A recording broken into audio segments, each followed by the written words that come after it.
സ്ഥാനാർത്ഥിക്കൊപ്പം നിങ്ങൾക്കായി സമർപ്പിക്കുന്നത് doctor Mohandas speciality clinic, Kunnamkulam road, Ottupara, Vadakkanchery.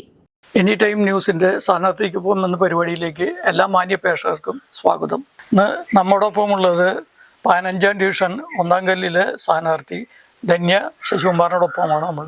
നമസ്കാരം. നമസ്കാരം. ആദ്യമായിട്ടാണല്ലോ ഇപ്പം മത്സരരംഗത്തുള്ളത്. അപ്പോൾ വോട്ടർമാരെ സമീപിക്കുമ്പോൾ അവരുടെ പ്രതികരണങ്ങളൊക്കെ എങ്ങനെയാണ്?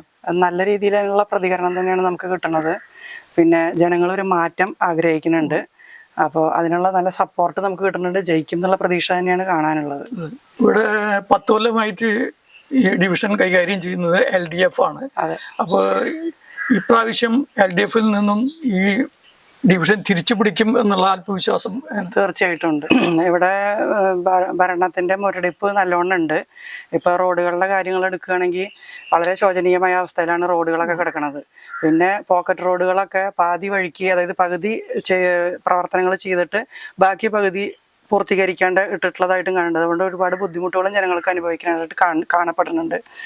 പിന്നെ ഈ പറഞ്ഞ പോലെ ഡിവിഷനിലെ പുഴയോരം താമസിക്കുന്ന കുറച്ച് സമീപവാസികളുണ്ട്. അവർക്ക് ഈ കഴിഞ്ഞ വർഷക്കാലത്ത് പ്രളയം വന്ന് ഒരുപാട് നാശനഷ്ടങ്ങൾ സംഭവിച്ചിട്ടുണ്ട്. അതിൻ്റെ ഭാഗമായിട്ട് മുനിസിപ്പാലിറ്റിയിൽ നിന്നോ അല്ലെങ്കിൽ ഇവിടെ ഡിവിഷൻ ഭരിക്കുന്ന കൗൺസിലറിൽ നിന്ന് യാതൊരു വിധത്തിലുള്ള സഹകരണങ്ങളും കിട്ടിയിട്ടില്ല എന്നുള്ളത് പ്രത്യേകം എടുത്തു പറയേണ്ട ഒരു കാര്യമാണ്. പിന്നെ കുടിവെള്ളത്തിൻ്റെ പ്രശ്നം, യാതൊരു വിധത്തിലുള്ള ജലസ്രോതസ്സുകളും ഇല്ലാത്ത, അവർക്ക് വെള്ളം ഒരു രീതിയിലും കിട്ടാത്ത ആയിട്ടുള്ള വോട്ടേഴ്സും ഇപ്പോൾ ഇതിൽ ഉണ്ട് എന്നുള്ളതാണ് കാണാൻ കഴിഞ്ഞിട്ടുള്ളത്. ധന്യ ജയിച്ചു കഴിഞ്ഞാൽ ഇവിടെ ചെയ്യാൻ ഉദ്ദേശിക്കുന്ന പദ്ധതികളൊക്കെ എന്താണ്? പദ്ധതികൾ മെയിനായിട്ട് മഹിളാ സമാജം എന്ന് പറയുന്ന ഒരു സ്ഥാപനം ഇവിടെ കുമരനെല്ലൂർ ഇതിലുണ്ട്. അപ്പോൾ അതിൽ ഇപ്പോൾ ഈ കഴിഞ്ഞ കുറേ കാലങ്ങളായിട്ടുള്ള ഇടതുപക്ഷ ജനാധിപത്യ മുന്നണിയുടെ പിന്നെ പ്രവർത്തനങ്ങളുടെ ഭാഗമായിട്ട് അതിന് വേണ്ടത്ര ഒരു മെയിൻ്റനൻസോ കാര്യങ്ങളോ ഒന്നും ചെയ്യാനായിട്ട് സാധിച്ചിട്ടില്ല.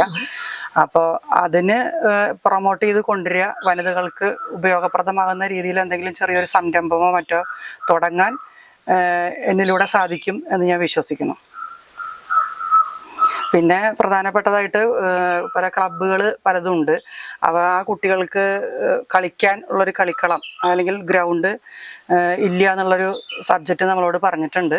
അപ്പോൾ ഒരു ഗ്രൗണ്ട് സെറ്റാക്കി കൊടുക്കുക എന്നുള്ള ഒരു ഇതും കൂടി നമ്മുടെ മുൻപിലുണ്ട്. പിന്നെ പ്രധാനപ്പെട്ടിട്ട് സ്ട്രീറ്റ് ലൈറ്റുകൾ, ഇപ്പോൾ നമ്മളിപ്പോൾ വൈകിയ വേളയിലും ഇലക്ഷൻ്റെ പ്രചരണത്തിൻ്റെ ഭാഗമായിട്ട് ഓരോ വഴികളിലൂടെ കടന്നു വരുമ്പോൾ എവിടെയും ലൈറ്റുകൾ കത്തുന്നതായിട്ട് കാണാനില്ല. അപ്പോൾ അതും വലിയ ഒരു വിഷയമായിട്ട് തന്നെയാണ് കാണുന്നത്. അപ്പോൾ അതൊക്കെ നമുക്ക് ഇട്ടുകൊടുക്കാൻ സാധിക്കട്ടെ എന്ന് വിചാരിക്കണം. പിന്നെ വ്യായാമത്തിൻ്റെ ഭാഗമായിട്ട് ഇപ്പോൾ ലേഡീസിന് അല്ലെങ്കിൽ എല്ലാവർക്കും ഉപയോഗപ്രദമാകുന്ന രീതിയിൽ ഒരു ഓപ്പൺ ജിം ആരംഭിക്കണം എന്നുള്ളതും കൂടി ഒരു സ്വപ്നത്തിൽ പെട്ടിട്ടുള്ള കാര്യങ്ങളാണ്. ധന്യക്ക് ഫാമിലി എന്നുള്ള സപ്പോർട്ട് എങ്ങനെയാണ്? ഫാമിലിയിൽ നിന്ന് ഇപ്പോൾ ഹസ്ബൻഡ് ഹൈസ്കൂൾ ടീച്ചറായിട്ട് റിട്ടയർഡ് ആയിട്ടുള്ള ആളാണ്. അപ്പോൾ ആള് സംഘടനാ പ്രവർത്തനങ്ങളിൽ സർവീസിലിരിക്കുമ്പോഴായാലും റിട്ടയർമെന്റിന് ശേഷവും പെൻഷൻ സംഘടനകളിലൊക്കെ സജീവ പ്രവർത്തകനാണ്. അപ്പോൾ അതൊക്കെ നോക്കിയും കണ്ടും നമ്മൾ ജീവിച്ചു പോന്നിട്ടുള്ള ഒരാളായതുകൊണ്ട് തന്നെ നല്ല രീതിയിലുള്ള സപ്പോർട്ടാണ് നമുക്ക് ഈ വിഷയത്തിൽ കിട്ടുന്നത്. മക്കളുടെ സപ്പോർട്ടും ഉണ്ട് തീർച്ചയായിട്ടും. ധന്യ എന്തെങ്കിലും സോഷ്യൽ ആക്ടിവിറ്റീസ് ഇപ്പോൾ ഞാൻ രാഷ്ട്രീയത്തിൽ എന്ന് പറയുകയാണെങ്കിൽ മഹിളാ കോൺഗ്രസിന്റെ മണ്ഡലം സെക്രട്ടറിയായിട്ട് പ്രവർത്തിക്കുന്നുണ്ട്. പിന്നെ അതോടൊപ്പം തന്നെ നമ്മുടെ കുമരനെല്ലൂർ മഹിളാ സമാജത്തിന്റെ സെക്രട്ടറിയായിട്ടും പ്രവർത്തിക്കുന്നുണ്ട്. മറ്റുള്ള എന്തെങ്കിലും കായികമായിട്ടോ ചെറിയ ചെറിയ ആക്ടിവിറ്റീസ് ഒക്കെ വേറെ രീതിയിലുള്ളത് നമ്മൾ നടത്തി വരുന്നുണ്ട് കലാപരമായിട്ട്. ഇവിടെ ഒരു ശക്തമായ ത്രികോണ മത്സരമാണ് കാഴ്ചവെക്കാൻ പോകുന്നത്. അപ്പോൾ വോട്ടർമാരെ സമീപിക്കുമ്പോൾ ഈ മത്സരത്തിൽ വിജയിച്ച് കയറും എന്നുള്ള പ്രതീക്ഷയുണ്ടോ? തീർച്ചയായിട്ടും ഉണ്ട്. കാരണം നമ്മൾ വീടുകളിൽ സമീപിക്കുമ്പോൾ ഇതിനു മുമ്പ് 2 ടേണായിട്ട് ഇടതുപക്ഷ ഭരിച്ചിരുന്ന ഡിവിഷനാണല്ലോ. അപ്പോൾ അവിടുത്തെ കൗൺസിലർമാർ ചെയ്തിട്ടുള്ള ഓരോ പോരായ്മകൾ അവർ എടുത്ത് പറയുണ്ടായിട്ടുണ്ട്. അപ്പോൾ ആ പോരായ്മകളൊക്കെ പരിഹരിച്ചുകൊണ്ട് മുന്നോട്ട് പോകാൻ, ആ പോരായ്മകൾ തന്നെ നമ്മുടെ വിജയത്തിനൊരു കാരണമായി തീരും എന്നുള്ളത് തന്നെയാണ് വിശ്വസിക്കുന്നത്. ഇവിടുത്തെ വോട്ടർമാരോട് ധന്യക്ക് എന്താണ് പറയാനുള്ളത്? വോട്ടർമാരോട് പറയാനുള്ളത്, ഇപ്പോൾ ഐക്യജനാധിപത്യ മുന്നണി സ്ഥാനാർത്ഥിയായിട്ട് 15ാം ഡിവിഷൻ ഒന്നാം കല്ലിൽ നിന്ന് മത്സരിക്കുന്ന ഒരു സ്ഥാനാർത്ഥിയാണ് ഞാൻ. എൻ്റെ പേര് ധന്യ ശശികുമാർ. ഇവിടുത്തെ ഓരോ വീടുകളിൽ കയറി ചെല്ലുമ്പോൾ നമുക്ക് കേൾക്കാൻ സാധിച്ചിട്ടുള്ള പോരായ്മകളെല്ലാം പരിഹരിച്ചുകൊണ്ട് പൊള്ളയായ വാഗ്ദാനങ്ങളൊന്നും നൽകാതെ കാര്യക്ഷമമായ രീതിയിൽ അവർ പറഞ്ഞിട്ടുള്ള എല്ലാ ആവശ്യങ്ങളും നടത്തി കൊടുക്കാൻ വിജയിച്ച് വരികയാണെങ്കിൽ എന്നാൽ സാധിക്കും എന്ന് തന്നെയാണ് പറയാനുള്ളത്. പിന്നെ അതോടൊപ്പം തന്നെ ജനങ്ങളോടൊപ്പം എന്നും എപ്പോഴും ഉണ്ടാവും എന്നും കൂടി ഇതോടുകൂടി പറയുകയാണ്. അങ്ങനെയുള്ള ഒരു വാക്കാണ് ഞാൻ നൽകുന്നത് ജനങ്ങൾക്ക്.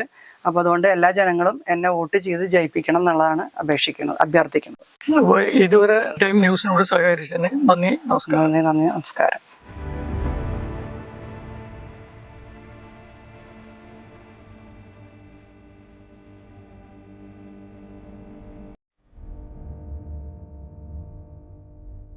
സ്ഥാനാർത്ഥിക്കൊപ്പം നിങ്ങൾക്കായി സമർപ്പിക്കുന്നത് doctor Mohandas speciality clinic, Kunnamkulam road, Ottupara, Vadakkanchery.